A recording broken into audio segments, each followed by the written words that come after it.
All my friends, welcome to my YouTube channel. So ಈ ಒಂದು ವಿಡಿಯೋದಲ್ಲಿ how to create GitHub account ಅನ್ನೋದನ್ನು ಕಂಪ್ಲೀಟಾಗಿ ತಿಳಿಸ್ಕೊಡ್ತೀನಿ. ಸೊ ವಿಡಿಯೋನ ಸ್ಕಿಪ್ ಮಾಡಿರ್ತಿ ನೋಡಿ.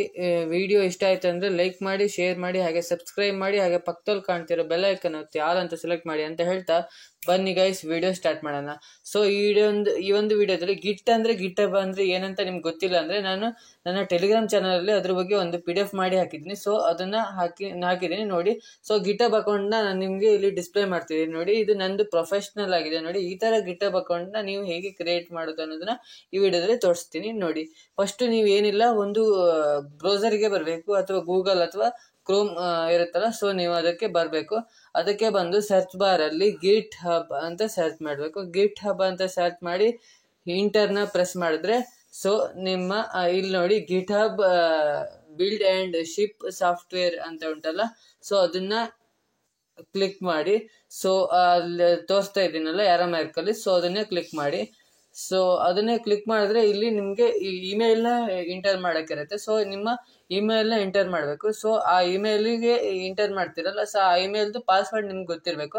ಸೊ ಅಂಥ ಇಮೇಲ್ನ ಎಂಟರ್ ಮಾಡಿ ಸೈನ್ ಅಪ್ ಫಾರ್ ಗಿಟಬ್ ಅಂತ ಕೊಡಿ. So sine up for GitHub ಅಂತ ಕೊಟ್ಟ ತಕ್ಷಣ ನೆಕ್ಸ್ಟ್ ಪೇಜಿಗೆ ಕರ್ಕೊಂಡು ಹೋಗುತ್ತೆ. ಸೊ ಇದರಿಂದ ತುಂಬ ಬೆನಿಫಿಟ್ಸ್ ಇದೆ. ಸೊ ಗಿಟಬ್ ಅಕೌಂಟ್ ಇಂದ ಸೊ ಅದ್ರ ಬಗ್ಗೆ ಎಲ್ಲ ನಾನು ಟೆಲಿಗ್ರಾಮ್ ಚಾನಲ್ ಒಂದು PDF ಮಾಡಿ ಹಾಕಿದ್ದೀನಿ. ಇಲ್ಲಿ ನೋಡಿ ಇಮೇಲ್ ಅಡ್ರೆಸ್ ಅದೇನಿರುತ್ತೋ ಅದನ್ನು ಡೈರೆಕ್ಟಾಗಿ ತಗೊಳುತ್ತೆ. ಆಮೇಲೆ ಪಾಸ್ವರ್ಡ್ನ ಎಂಟರ್ ಮಾಡಬೇಕು.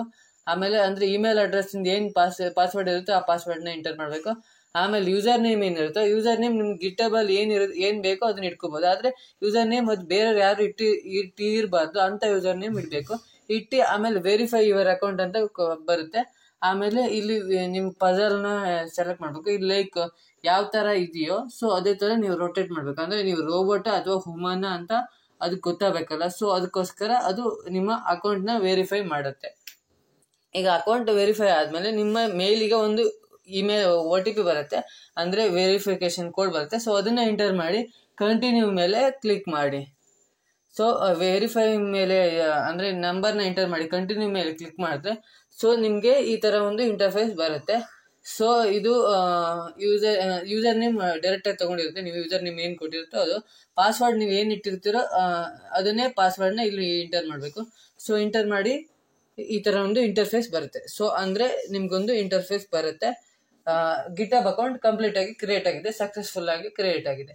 ಸೊ ಗಿಟಬ್ ಅಕೌಂಟ್ ಯಾರು ಬೇಕಾದ್ರೂ ಕ್ರಿಯೇಟ್ ಮಾಡ್ತಾರೆ, ಈಸಿಯಾಗಿದೆ. ಜಸ್ಟ್ ಒಂದು ಪಾಸ್ವರ್ಡ್ ಹಾಕೋದು, ಇದು ಮಾಡೋದು.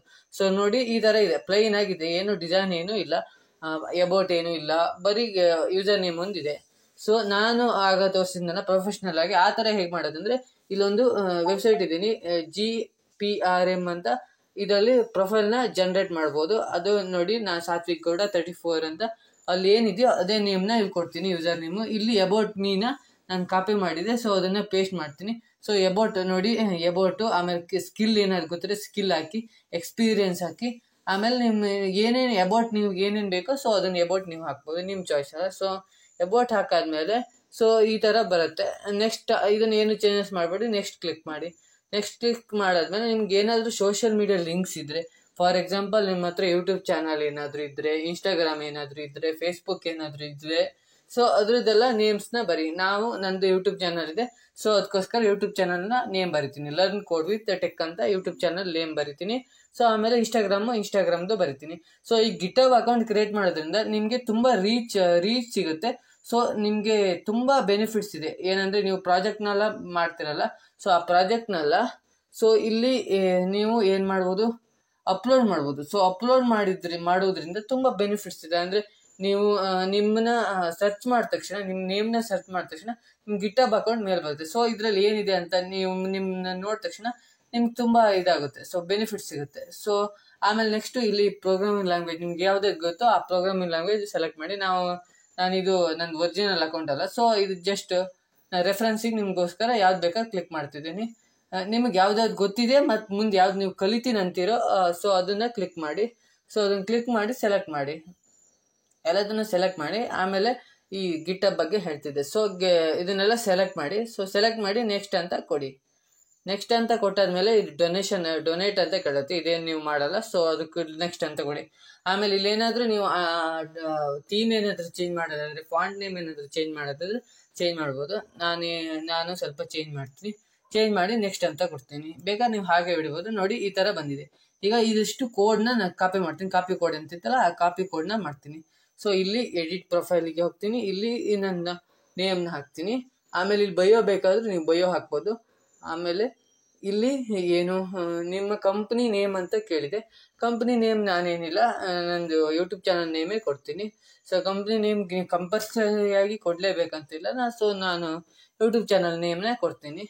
ನೆಕ್ಸ್ಟು ಏನಂದರೆ ಇಲ್ಲಿ ಏನೇನು ಡೀಟೇಲ್ಸ್ ಕೇಳಿದ್ದು ಅದನ್ನೆಲ್ಲ ನೀವು ಡೀಟೇಲ್ಸ್ನ ಫಿಲ್ ಮಾಡಿದ್ರೆ ನಿಮ್ಮ ಅಕೌಂಟ್ ಜಾಸ್ತಿ ಜನಕ್ಕೆ ರೀಚ್ ಆಗುತ್ತೆ. ಸೊ ಅದಕ್ಕೋಸ್ಕರ ಎಲ್ಲದನ್ನು ಫಿಲ್ ಮಾಡಿ. ಲಿಂಕ್ಸ್ ಏನಾದರೂ ಸೋಷಿಯಲ್ ಮೀಡಿಯಾಸ್ ಲಿಂಕ್ಸ್ ಇದ್ದರೆ ಹಾಕಿ. ಸೊ ಲಿಂಕ್ಸ್ನೆಲ್ಲ ಹಾಕಿ ನೆಕ್ಸ್ಟ್ ಈ ಥರ ಅಪ್ಡೇಟ್ ಅಂತ ಸೇವ್ ಅಂತ ಕೊಟ್ಟರೆ ಈ ಥರ ಬರುತ್ತೆ. ಸೊ ಈ ಥರ ಜಾಯ್ನ್ ಆಗಿ ಡೇಟು ನಿಮ್ದು ಇದು ಪ್ರೊಫೈಲ್ ಬರುತ್ತೆ. ಆಮೇಲೆ ರೆಪೋಸಿಟರಿ ಅಂದರೆ ಸೊ ನೀವು ಏನಾದರೂ ಒಂದು ಅಪ್ಲೋಡ್ ಮಾಡಬೇಕು ಗಿಟಬ್ ಅಕೌಂಟಲ್ಲಿ, ಏನಾದರೂ ಒಂದು ಕಾಂಟ್ರಿಬ್ಯೂಟ್ ಮಾಡಬೇಕು ಗಿಟಬ್ ಅಕೌಂಟಿಗೆ ಅಂದರೆ ರೆಪೋಸಿಟರಿ ಮೇಲೆ ಕ್ಲಿಕ್ ಮಾಡಬೇಕು. ರೆಪೋಸಿಟರಿ ಮೇಲೆ ಕ್ಲಿಕ್ ಮಾಡಿ ನೀವು ಈಗ ರೀಡ್ಮಿ ಫೈಲ್ ಹಾಕ್ಬೇಕಂದ್ರೆ ಸೊ ಸೇಮ್ ಯೂಸರ್ ನೇಮ್ ಇಟ್ಟು ಪಬ್ಲಿಕ್ ಅಂತ ಮಾಡಿ ಇಲ್ಲಿ ಆ್ಯಡ್ ರೀಡ್ಮಿ ಫೈಲ್ ಅಂತ ಇದೆಯಲ್ಲ, ಸೊ ಅದನ್ನ ಏನು ಮಾಡಬೇಕು. ಆಮೇಲೆ ಮತ್ತೆ ಕಾಪಿ ಮಾಡ್ತೀನಿ. ಸೊ ಅಲ್ಲಿ ಕಾಪಿ ಮಾಡಿದ್ದು ಹೋಗಿತ್ತು. ಸೊ ಅದಕ್ಕೋಸ್ಕರ ಕಾಪಿ ಮಾಡಿ ಇಲ್ಲಿ ಹಾಯ್ ದೇರ್ ಅಂತ ಬರುತ್ತೆ. ಸೊ ಅದನ್ನ ಆ ಥರ ಮಾಡಿದ ತಕ್ಷಣ ಹಾಯ್ ದೇರ್ ಅಂತ ಬರುತ್ತೆ.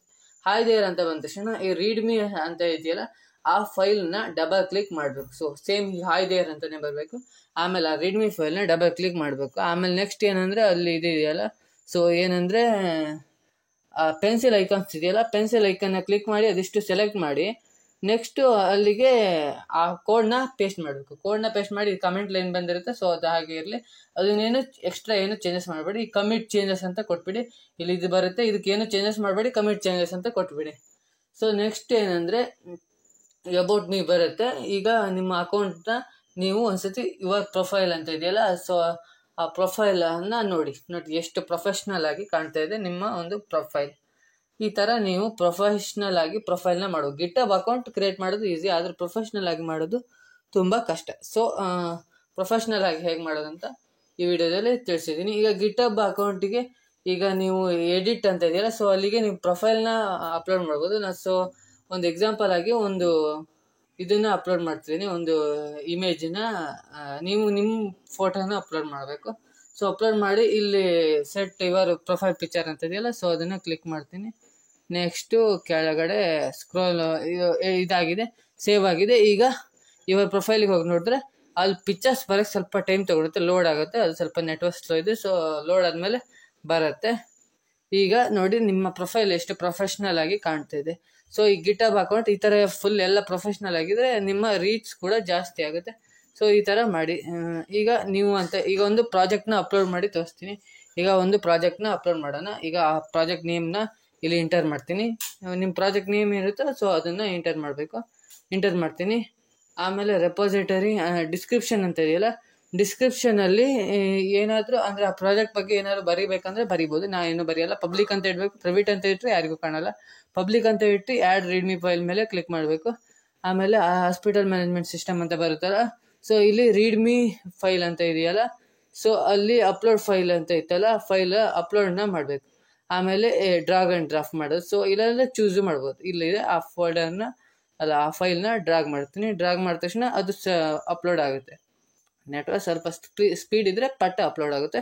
ಪ್ರೊಸೆಸಿಂಗ್ ಯುವರ್ ಫೈಲ್ಸ್ ಅಂತ ಬರುತ್ತೆ, ಅದು ಅಪ್ಲೋಡ್ ಆಗಿದೆ. ಸೊ ಅದನ್ನು ಬೇಕಾದ್ರೆ ನೀವು ಕ್ಲಿಕ್ ಮಾಡಿದ್ರೆ ನೀವು ಯುವರ್ ಪ್ರೊಫೈಲಿಗೆ ಹೋಗಿ ನೋಡ್ಬೇಕಾದ್ರೆ ಅಲ್ಲಿ ಇರುತ್ತೆ. ಸೊ ಅಲ್ಲಿ ಕೆಳಗಡೆ ಸ್ಕ್ರೋಲ್ ಮಾಡಿದರೆ ಅಲ್ಲಿ ನೋಡಿ ಇಲ್ಲಿ ಕಾಣ್ತಿದೆ. ಸೊ ಅದನ್ನು ಡಬಲ್ ಕ್ಲಿಕ್ ಮಾಡಿ ಅಲ್ಲಿ ನೋಡಿ ಸಿ ಅಂತ ಅದಾಗೆ ಡೈರೆಕ್ಟಾಗಿ ತೊಗೊಂಡಿದೆ. ಇದು ಸಿ ಪ್ರೋಗ್ರಾಮಿಂಗ್ ಒಂದು ಪ್ರಾಜೆಕ್ಟ್. ಸೊ ಅದು ಡೈರೆಕ್ಟಾಗಿ ಸಿ ಅಂತ ತೊಗೊಂಡಿದೆ. ಈಗ ಅದನ್ನು ಡಬಲ್ ಕ್ಲಿಕ್ ಮಾಡಿ. ಡಬಲ್ ಕ್ಲಿಕ್ ಮಾಡಿದ ತಕ್ಷಣ ನೋಡಿ ಈಗ ಡಬಲ್ ಕ್ಲಿಕ್ನ ಮಾಡಿ ಆವಾಗ ಅದ್ರ